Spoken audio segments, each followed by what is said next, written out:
Eu sou Carolina Arslanian, eterna investigadora sobre resiliência mental e disciplina de hábitos. Além da minha busca para evoluir o meu mindset, eu sou mãe e executiva de marketing em grandes multinacionais há 16 anos, com um MBA da Universidade da Califórnia em San Diego e com certificação em Health Coaching Integrativo. Olá, aqui é a Guta. Meu nome é Ana Augusta, eu sou médica e apaixonada pelo tema de performance mental.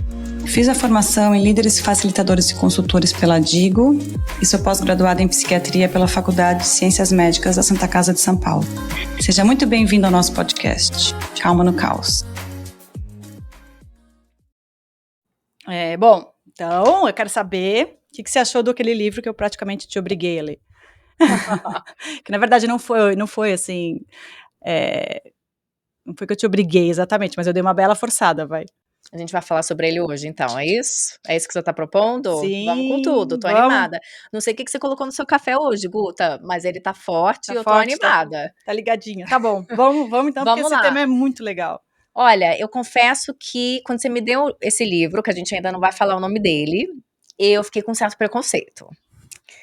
E aí eu coloquei ele ali na minha estante de livros que estão meio que obsoletos, que eu preciso ler, né, mas que estão obsoletos, estão empoeirados, digamos. Ai, que eu tô com tanto livro pra ler, eu tenho uma lista, tipo assim, eu tenho várias coisas pra fazer antes de ler o livro. Eu falei, Carol, lê o livro. Aí o que aconteceu? Um belo dia, eu tava assistindo TV e o Eric, meu bebezinho, né, de um ano e meio, começou a dar um piti. E foi a segunda vez que ele deu esse piti, que ele abre a boca, não sai som, e ele tá ali se preparando para soltar um choro, assim, fenomenal e com as emoções completamente descontroladas. E aí eu me olhei, né, naquela cena sem saber o que fazer. E aí eu pensei comigo mesma, eu falei, mas como assim? Depois, né, do ocorrido, eu falei, mas eu amo neurociência, amo ler sobre psicologia, sobre autoconhecimento, eu faço meditação, eu faço o meu diário, eu tô assim, me achando que eu tô com as minhas emoções em controle. E como que naquele momento, com um bebê de 1 ano e meio, eu não sabia como reagir. E eu fiquei desconcertada.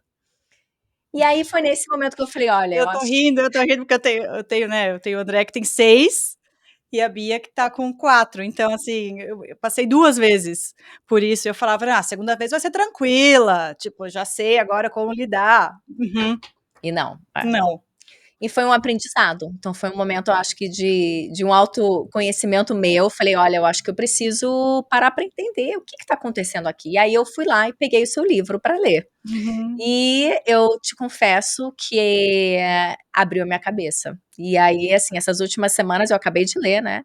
Essas últimas semanas eu me peguei literalmente contando sobre tudo que eu tinha aprendido para, eu acho que umas 5 pessoas já.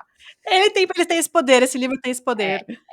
E aí, então, o nome do livro é Crianças Dinamarquesas, só que eu acho que eu não daria esse nome para esse livro, não sei se você concorda, Guta, mas sim, tem muitos aprendizados sobre como criar crianças mais felizes, mais confiantes. Seres humanos, né? Como criar seres humanos. Mas no fundo, traz aprendizados para adultos. Mindset, de autoconhecimento. Então, para mim, me surpreendeu, porque eu estava esperando um livro de educação infantil, que eu acho meio sacal, confesso, né?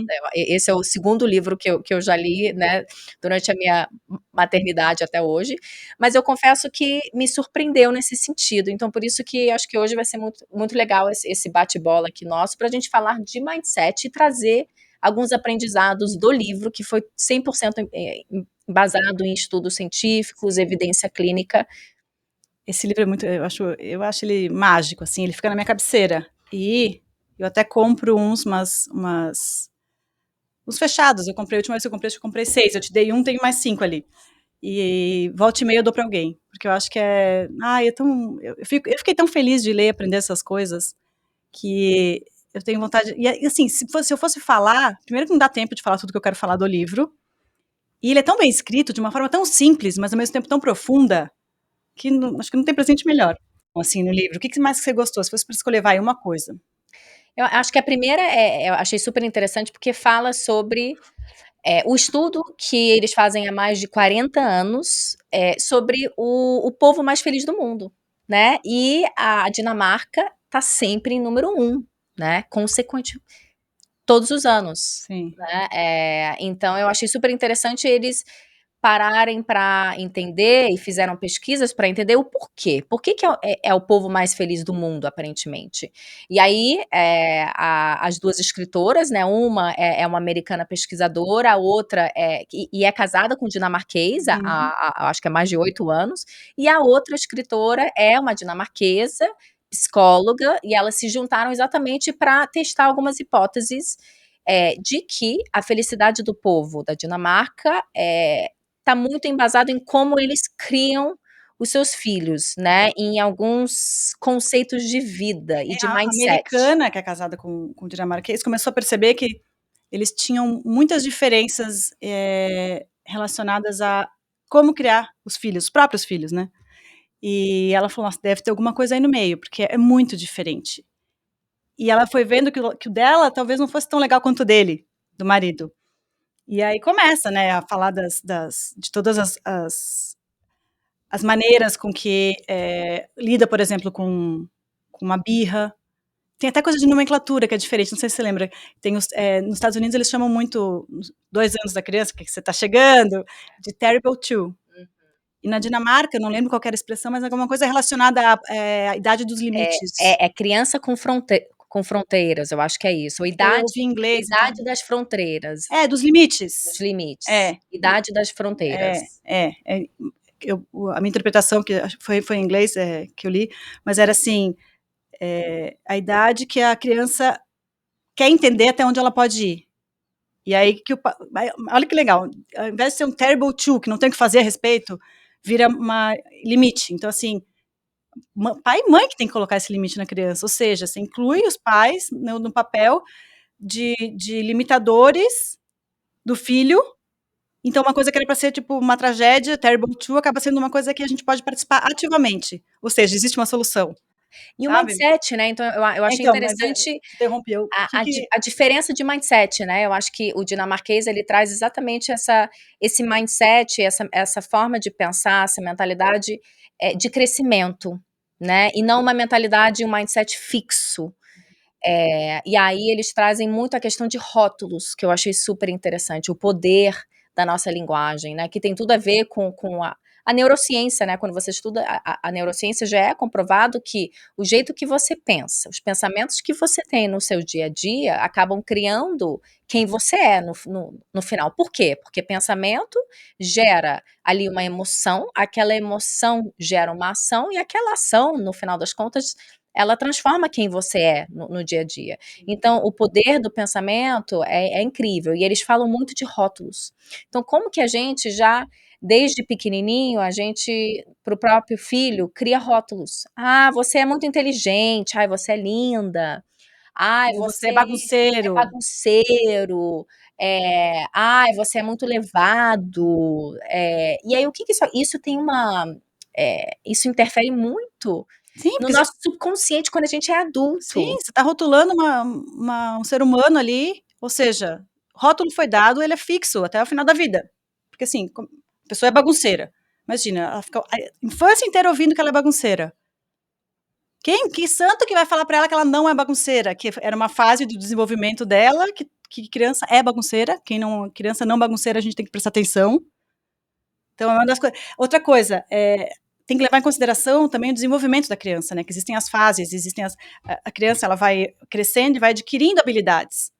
Então, a gente vê, por exemplo, adultos que não, e a gente, acredito que você também, em alguns momentos a gente não tem nem, a gente não sabe como lidar com o que a gente está sentindo, às vezes a gente não consegue nem reconhecer, certo? Como é que você quer que uma criança de 4, 5 anos que de repente vem uma emoção enorme, ela nunca sentiu aquilo antes, ou sentiu, mas de uma forma mais, né, não tão explícita assim, ela tem aquele sentimento, daí os pais falam, não fica brava, por exemplo. Nossa, você é muito brava, não fica brava.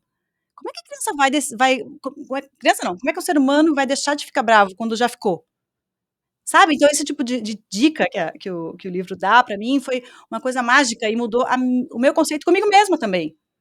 Então antes eu ficava: "Ai, não fica triste, não fica", gente, não é opcional, eu já estou triste. Agora o que que eu vou fazer a respeito disso?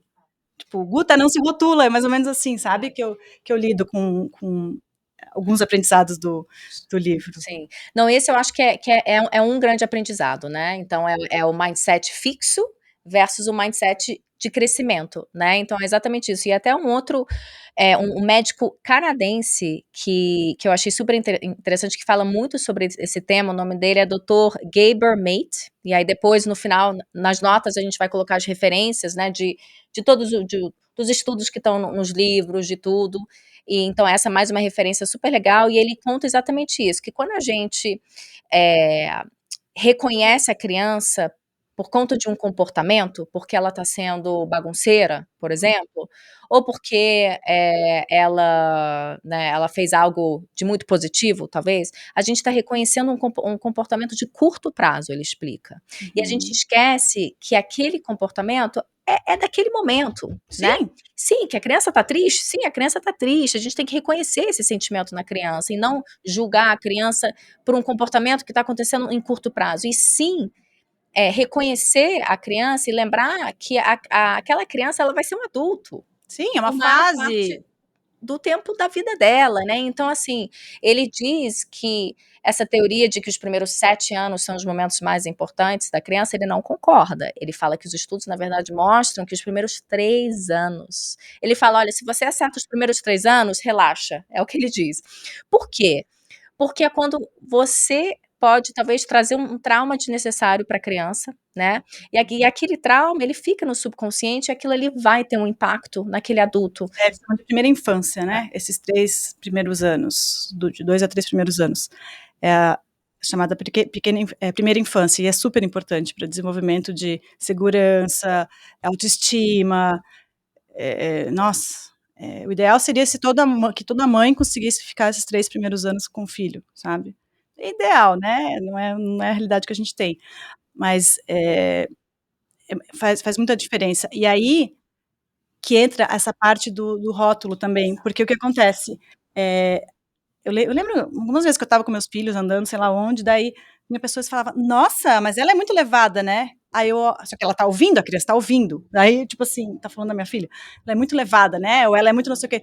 Aí eu f e realmente ela estava fazendo alguma coisa errada lá na hora. Aí só que daí eu pego e tomo cuidado de falar: "É uma fase dela, ela tá sendo agora, é a fase, mas ela não é". E eu falo, vem não sei o que acontece que baixa um santo em mim que a gente quando fica mãe, né, fica meio leoa, assim, tipo assim: "Ê, tá falando errado, não, não, ela tá fazendo alguma coisa, né, que é um comportamento de levada, mas ela não é uma fase". E questão da inteligência também, se fica falando a Carol Dweck, que fez o livro do Mindset, ela conta que tem um experimento muito interessante, que eles pegam e separam 2 grupos de crianças, aí num deles eles ficam falando: "Você é muito inteligente, você é muito inteligente, você é muito inteligente", e para o outro grupo: "Você é muito esforçado, você é muito esforçado, você é muito esforçado", mais ou menos isso. E aí depois colocam essas crianças para fazer um exercício. Os inteligentes, os que falaram que foram recebendo elogio de "sou inteligente, inteligente, inteligente", eles desistem muito antes dos esforçados. E eles têm medo, na hora que o bicho pega, tipo, que o problema começa a ficar mais complicado, eles têm tanto medo de falhar e de desfazer o rótulo que foi dado, ou seja, talvez não seja tão inteligente assim, que aí desiste. Então imagina quantas pessoas têm medo de fazer coisas que querem fazer, porque receberam um rótulo lá atrás, mas: "Ai, não vou tentar porque eu vou falhar, se eu falhar, quem eu sou? Porque se eu não sou o que eu acho que eu sou, né, então entra num limbo". E aí, pra mim isso foi, meio que revelador, assim, porque eu lembrei de algumas coisas que eu ouvia, muito em comparação à irmã, sabe. Eu acho que os pais sem querer fazem essa comparação. E aí, chega uma hora na vida que precisa ter esforço, que o esforço é muito mais valorizado do que o talento, digamos assim. E aí o bicho pega. É. E interessante isso, porque até para a antidade, né, já fizeram muitos estudos, mostrando o poder da mente no envelhecimento da pessoa. Uhum. Então tem uma pesquisadora de Harvard que ela tá Ah, há mais eu de, ouvi o podcast que você né, mandou, sim. aquele que eu te mandei, que ela tá há mais de 30 anos em Harvard, uma super pesquisadora, e depois a gente também coloca as referências. Ela é um estudo atrás do outro. Ela é obcecada em fazer estudos para realmente comprovar o poder da mente, que não é uma coisa fácil de você mostrar num estudo. Mas olha só que interessante esse estudo que ela fez, que é exatamente o que você está falando. Ela pegou durante uma semana homens entre 70 e 80 anos, mais ou menos, e colocou esses homens numa casa, todos juntos, onde eles estavam vivenciando o passado deles, de 40 anos atrás. Então, eles só assistiam filmes daquela época, de 40 anos atrás, eles comiam as comidas que eles comiam naquela época, Nossa. eles vestiam as roupas daquela época, olha que incrível. E estavam ali falando sobre assuntos da política daquela época, do que estava acontecendo na economia naquela época, estavam literalmente vivendo aquela época de 40 anos atrás, só que no corpinho deles de 80 anos. Nossa. E em apenas uma semana, eles compararam diversos testes e markers, né, de sangue e os principais indicadores que eles consideram para a entidade, Tipos de né? inflamação Exato, também, inflamação, hormônio. sangue, hormônio, exato. Compararam esses indicadores antes da pesquisa e depois, né, de homens de 70, 80 anos. E todos melhoraram. Os seus indicadores melhoraram com apenas uma semana, só porque eles estavam se sentindo mais jovens, né? Então é muito o que ela fala. Quando a gente começa a envelhecer e a gente tem um problema no joelho, a gente fala, nossa, eu tô com problema no joelho porque eu tô ficando velha. Não, tem que ser o contrário, né? Que nem agora meu marido operou, eu falei pra ele, não, você tá com problema no joelho porque você é um atleta, porque você faz esporte pra caramba, não é porque você tá envelhecendo, né? Então é um pouco esse mindset que a gente tá trazendo aqui como o grande aprendizado que a gente também vem trazendo de várias outras referências, mas que esse livro realmente me surpreendeu. Não essa coisa não existe mais esse negócio de cabeça separada do corpo, né? Tá conectado. Tá tudo junto, na verdade não é que tá junto, É a uma mesma coisa só, né? coisa, Uma coisa só. é só mais um órgão do corpo inteiro. Então, vendo isso, eu vejo muito isso, e é um assunto que me atrai muito, eu acho muito, muito interessante, porque se for mudar a perspectiva de que o cérebro não é separado do corpo, pra mim eu tive esse aha moment já, sabe, assim, do tipo, nossa, não, é tudo junto, e aí? E aí que daí você começa a olhar as coisas de outra forma. E é muito legal, porque são coisas assim que realmente trazem resultados positivos. Aí começa o negócio de mindfulness, de controle de corpo, de respiração, e aí vai uma coisa que é até meio viciante, porque é muito interessante. Está saindo um monte de literatura agora disso, né, desse tema. Bom, mas vamos lá, como é que a gente pode falar um pouquinho Alguns temas dos interessantes, né? temas? Tem o primeiro, que eu sei que você adora, o farra. Farra, brincar. Esse é muito bom. Esse é foi obrigatório aqui em casa. que já mudei a minha visão sobre Você sabe que criação. eu tive o privilégio de ler esse livro antes do meu primeiro filho nascer. Então, eu já fui meio, já estava meio que alinhada com isso, e aí pude colocar na prática, né. E aí eu procurei escolinha para ele, e aí eu acabei escolhendo uma que no fundo era assim, pra que ele tá indo na escola? Pra brincar. Ponto. Ponto. E estava de acordo com a filosofia da escola. Aí eu falo: "Tá bom, então ele vai". Às vezes o meu filho pergunta, tipo, o Andrezinho pergunta: "Mas mamãe, qual que é o meu trabalho? O que que eu tenho que fazer?" Eu falei: "Filho, é muito sério, teu trabalho é muito importante, você tem que brincar". Brincar! Criança tem que brincar. Daí ele fala: "Tá bom". E assim, não tem maneira melhor pra desenvolver e pra aprender, né, sendo criança, do que brincando. Tudo. Por exemplo, regras de um jogo. Isso é uma coisa interessante pra caramba, porque, ó, as regras de um jogo, então a gente tá jogando baralho, a criança vai falar: "Mas eu não quero essa regra, porque não sei o quê", porque criança, né, aí você fala: "Tudo bem, mas você não pode jogar, porque nesse jogo tem as regras". E aí, se você parar pra pensar, a gente pode, relacionar isso com a vida. A gente tem que seguir umas regras na vida, certo? É meio frustrante. A pessoa que não entende isso, ela quer ser a vítima. "Ai, porque não sei o quê". Não, gente, assim, a vida é assim, você tem que seguir algumas regras pra poder jogar o jogo da vida. Então a criança aprende de uma forma simplificada, uma coisa que tem muitos adultos que até hoje não sabem, sabe. Então, essa coisa de, por exemplo, de entrar em contato com outras crianças que são um pouco más, criança não é má, né, mas fala coisa às vezes é muita Ou sinceridade, mais velhas ou mais até. velhas, então, o pai e a mãe não devem influenciar, porque isso vai fazer com que a criança aprenda a lidar com as situações adversas.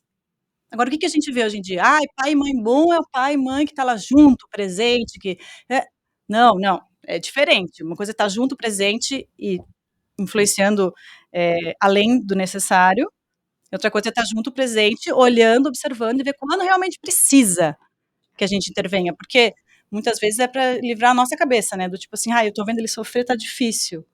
Ou até testando limites, né, eu tô um pouco nessa fase agora, que a criança ela precisa testar os seus limites, ela precisa testar o seu medo, então por isso que a criança, né, tá ali testando seus limites, e aí a nossa primeira reação: "Ah, deixa eu lá salvar, né, deixa eu lá proteger", e sim, né, dependendo da situação, Uhum. se tiver, né, em algum risco, se tiver num ambiente que não esteja seguro, sim, claro, a gente tem que proteger.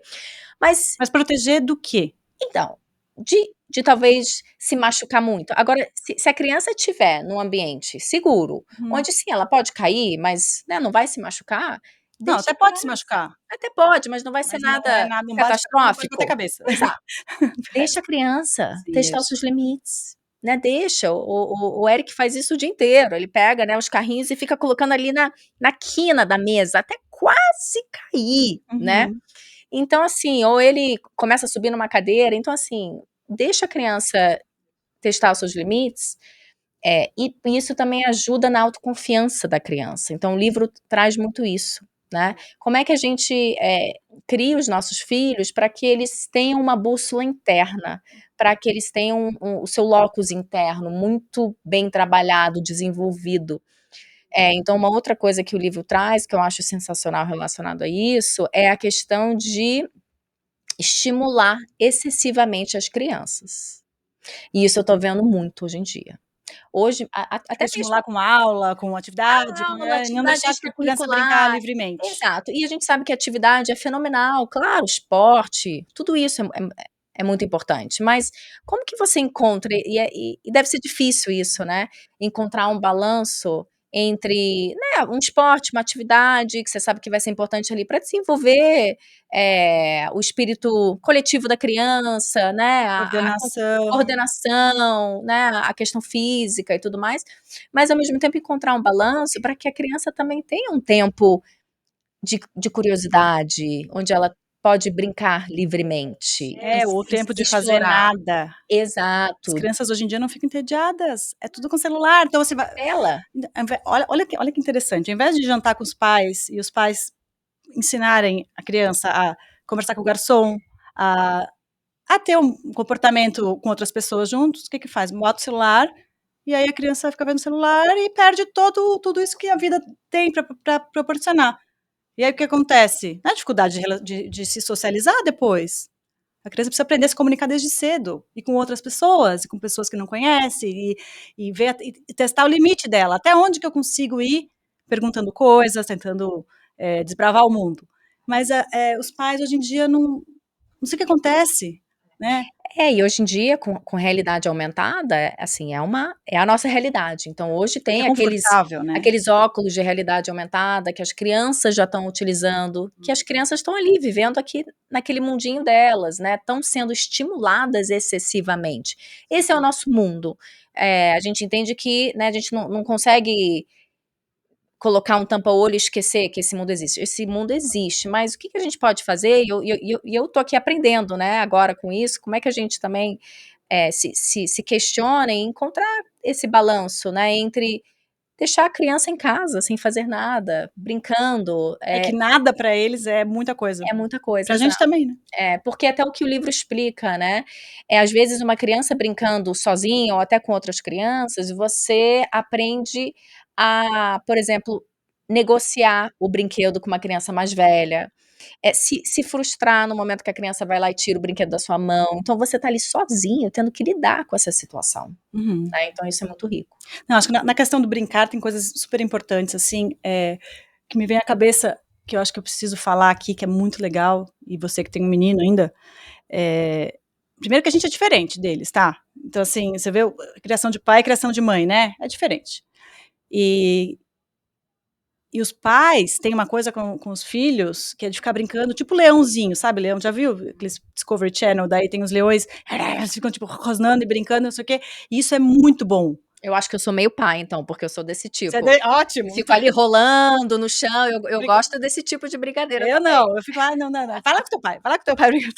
Então eles ficam nessa, é uma mini briga, Uhum. mas é muito importante para testar os limites do corpo.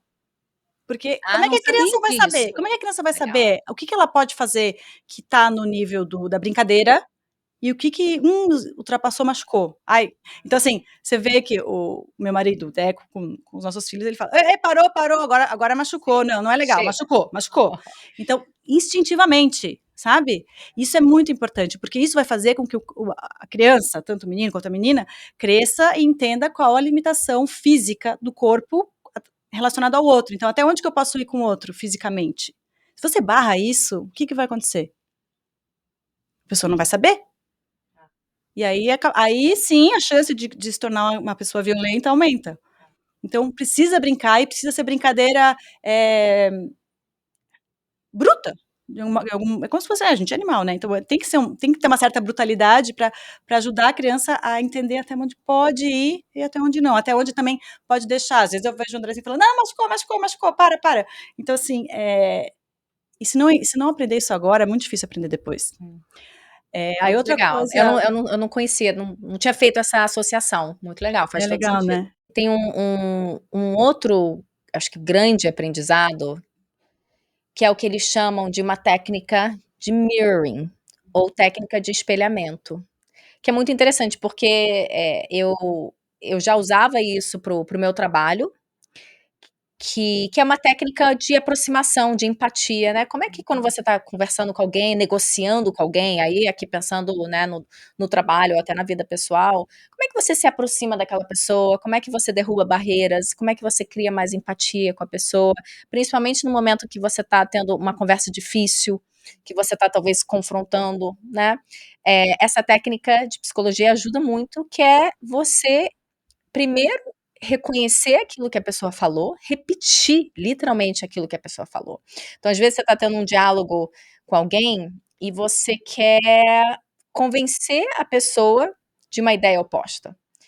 Ao invés de você pegar e jogar a sua ideia oposta, que você já sabe que a pessoa não concorda com a sua ideia, é você primeiro escutar a pessoa, repetir a ideia da pessoa, falar: "Ok, você está me falando que você acredita em Para X, você se Y, Z". colocar no lugar dela. Exato. Não, pra pessoa saber que você escutou ela. Esse é o primeiro passo dessa técnica, que é super interessante. Então, você primeiro mostra pra pessoa que: "Olha, eu tô aqui, te escutei, mas eu tenho um outro ponto". E aí, quando você repete aquilo que a pessoa falou, a pessoa, ela relaxa, ela se abre pra você. Com criança é assim também. Exatamente. E aí, quando esse livro trouxe essa técnica de espelhamento, ou de mirroring em inglês, eu falei: "Uau, eu já uso isso, ou tento usar isso quando eu lembro, né, no trabalho". Provavelmente foi ensinado de uma forma super, tipo, rebuscada, né, cheio dos Exato. termos e tal, quando na verdade, assim, eu já entendi que você quer um pirulito, mas eu não vou te dar. É isso. Eu não posso te dar agora que vai fazer mal pra você, mas eu já entendi que você quer.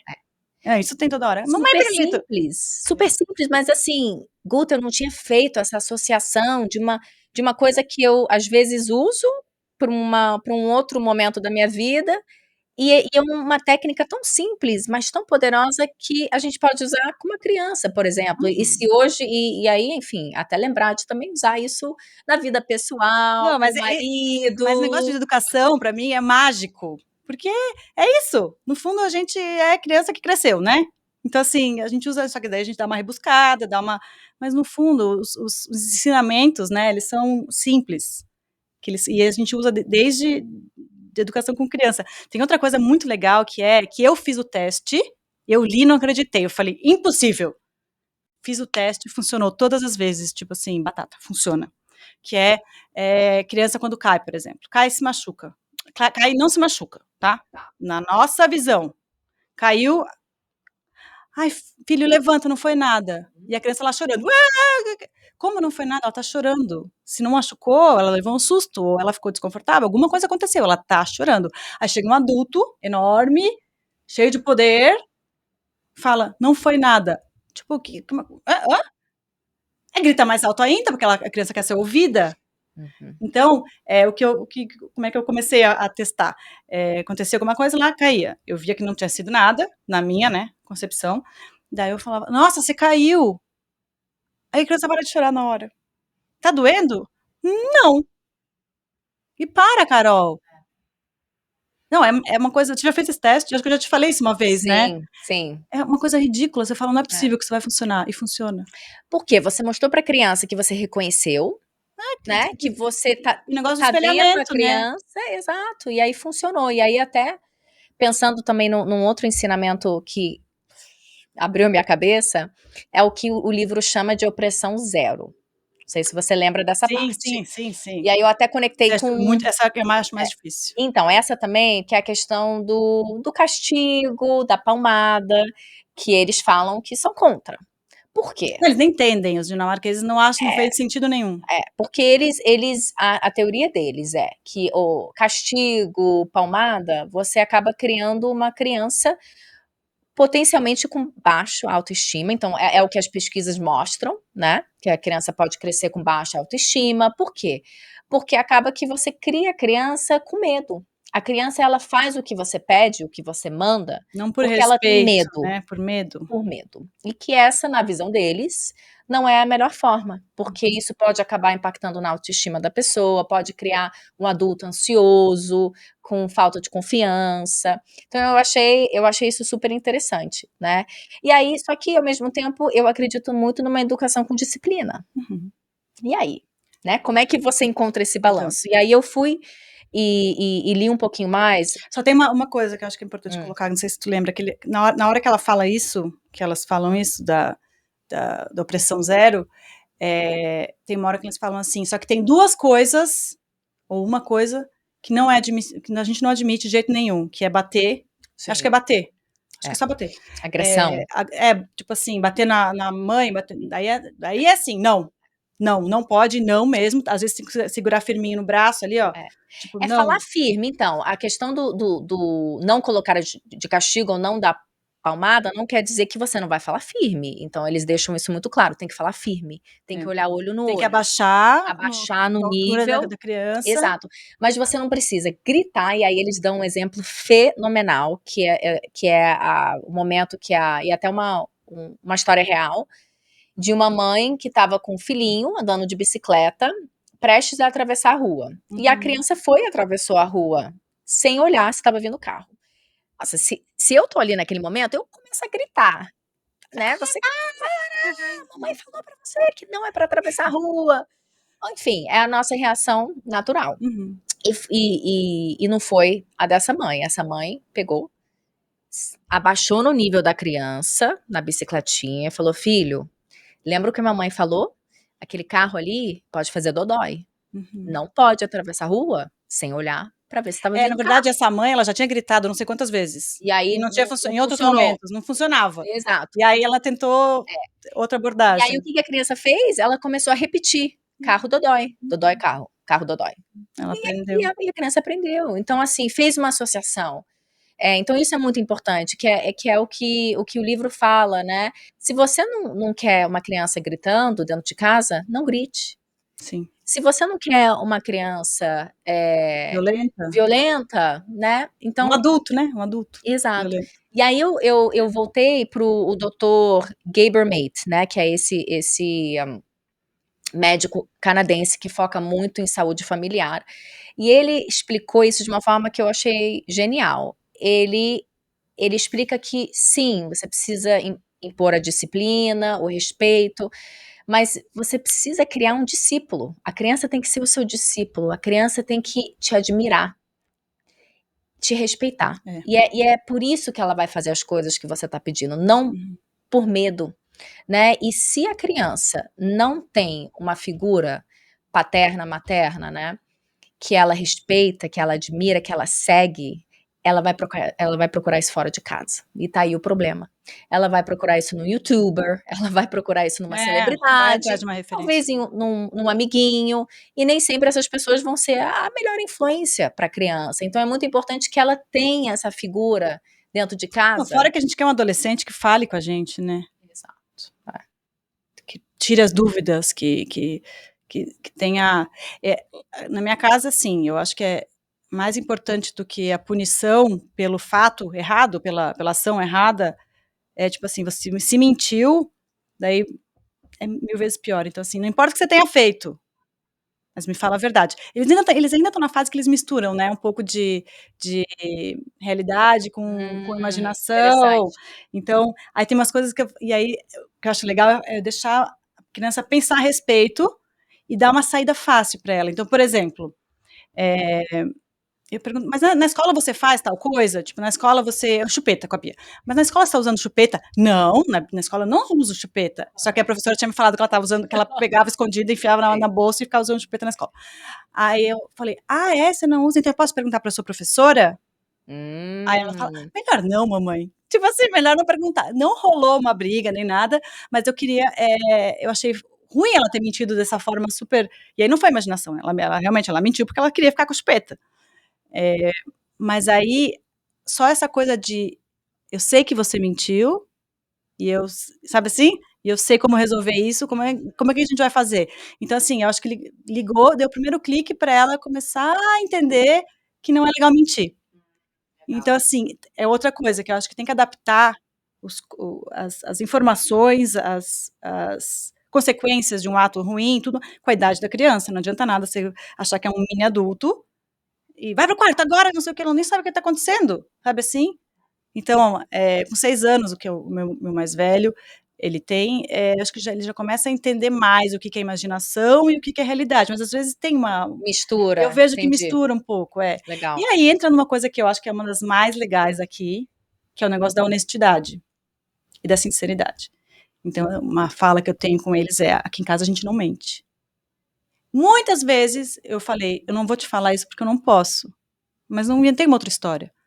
Por quê? Aí eu falei, porque, sabe como você está crescendo, você é pequenininho, você vê o adulto grandão, sua cabeça também, você não consegue entender ainda isso, vai fazer mal para você se eu falar.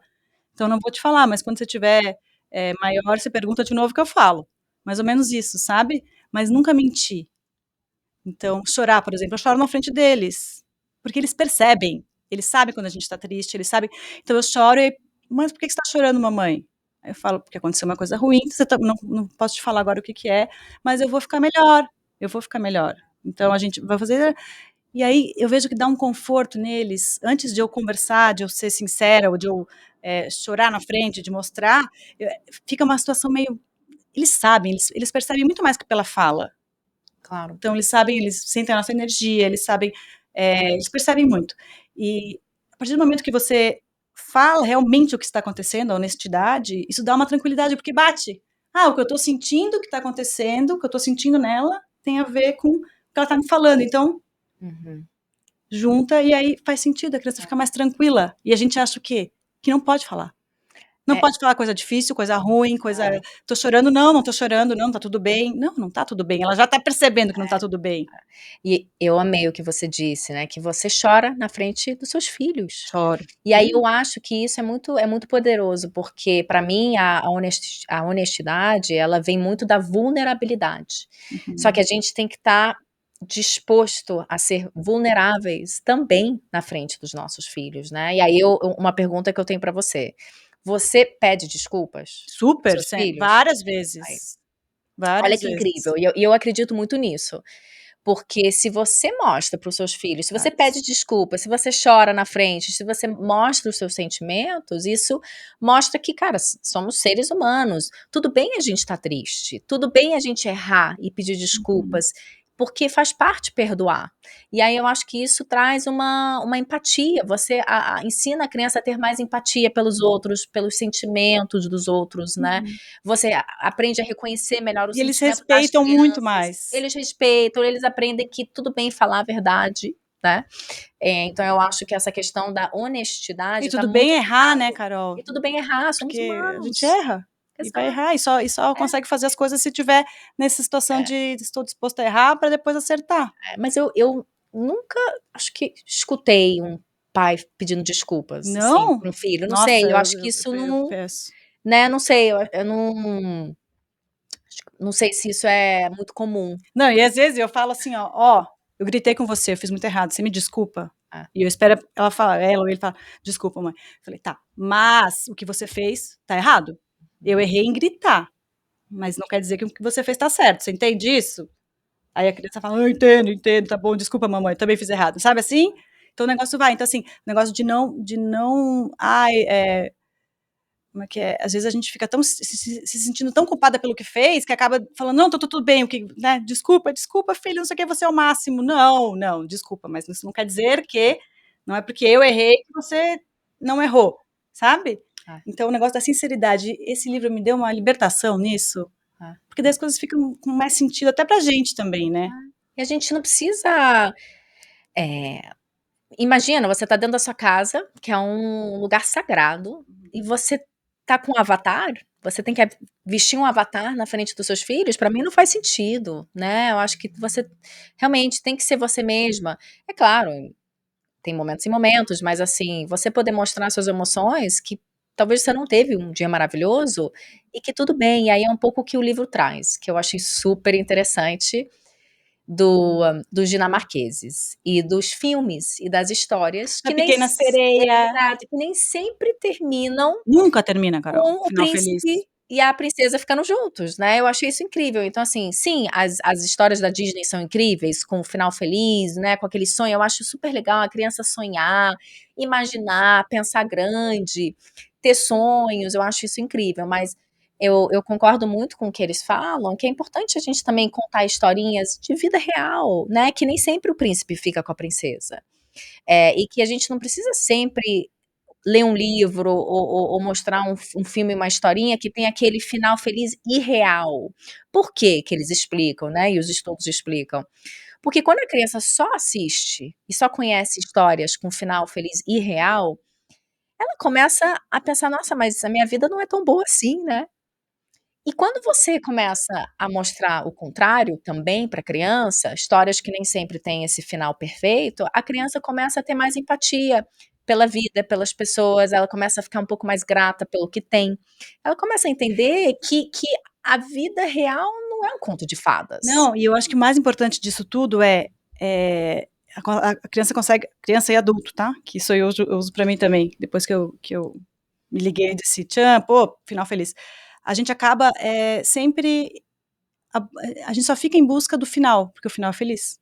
E aí não valoriza o processo, não valoriza o agora, não valoriza as pequenas conquistas. Tá sempre lá na frente, por quê? Porque eu quero ter a melhor profissão, porque eu quero ganhar tanto, porque eu quero isso, quero aquilo, que lá no final as coisas vão não, não, isso só gera ansiedade e insatisfação. Então se desde imagina se desde pequena a gente já fosse orientado a, eh, vamos valorizar o processo, porque não é que tem um final feliz, o feliz é o processo. Ah, A gente tem que dar valor pelo que a gente tá fazendo agora. ah, Se Pra mim isso é uma das maiores causas de insatisfação e tristeza no mundo, tipo, é uma coisa, e tem a ver com cultura, tem a ver né. Agora, quando que eu ia imaginar que um final feliz talvez não fosse o ideal pra criança?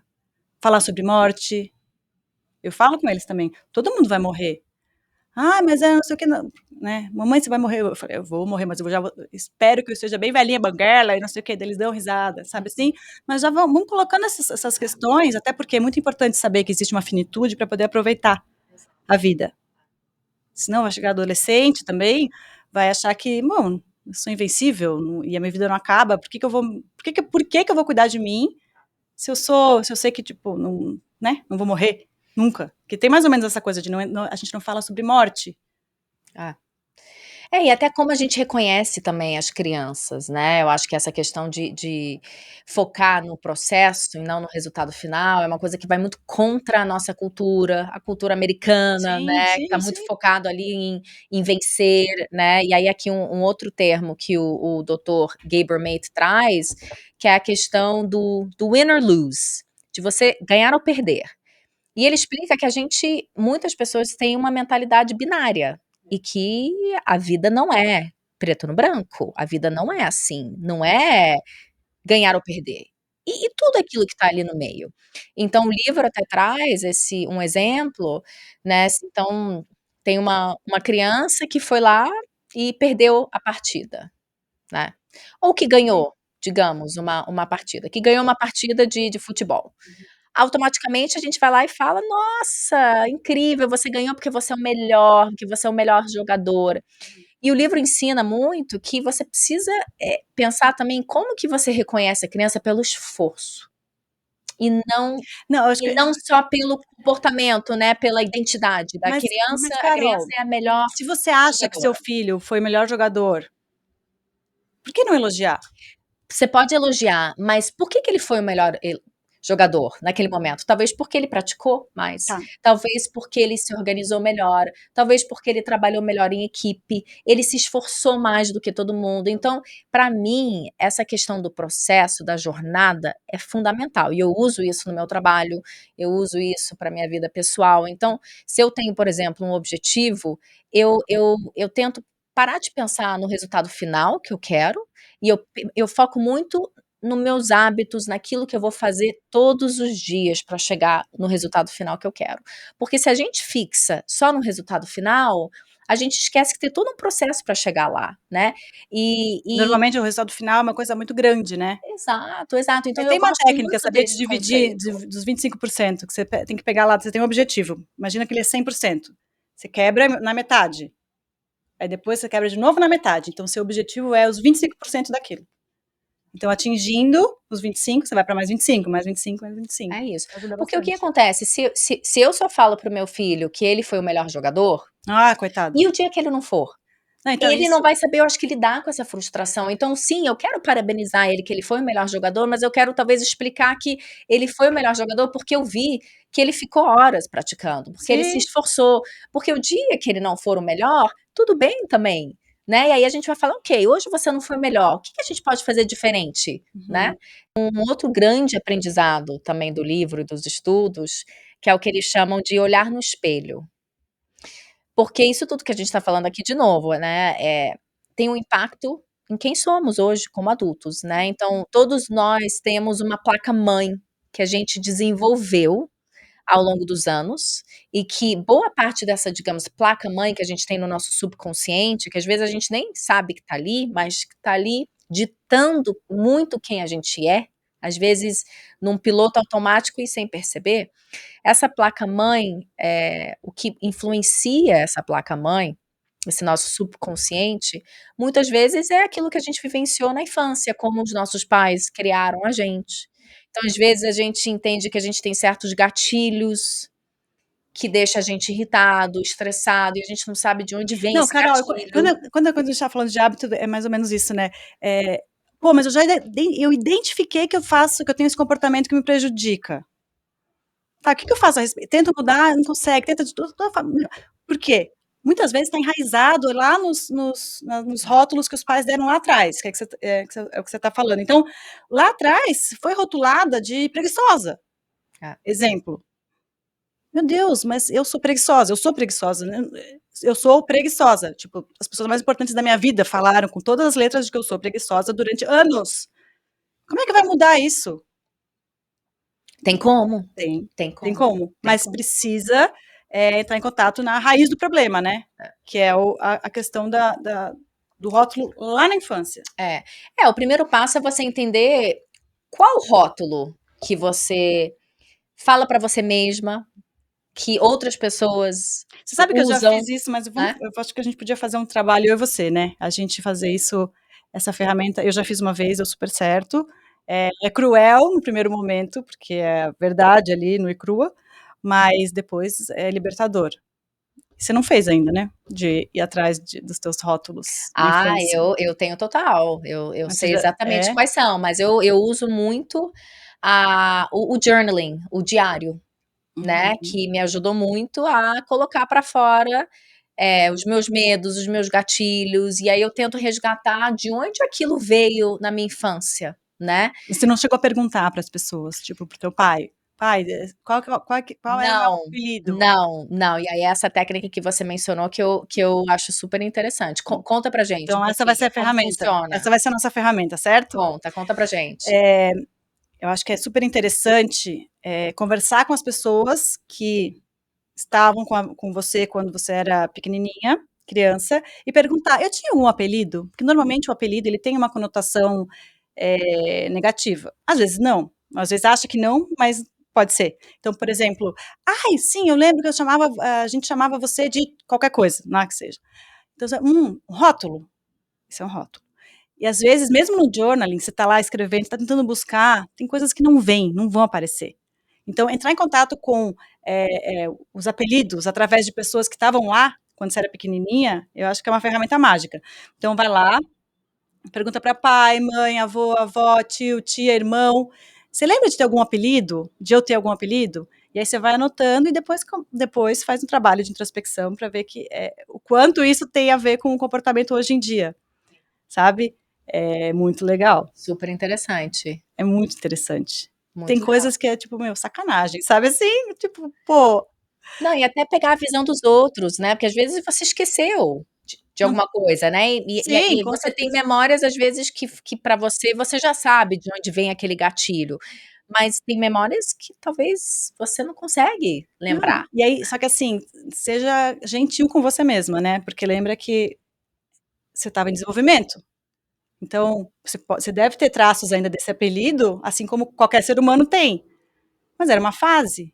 Então a pessoa não teve habilidade de entender que aquilo lá era passageiro, que era uma parte do desenvolvimento.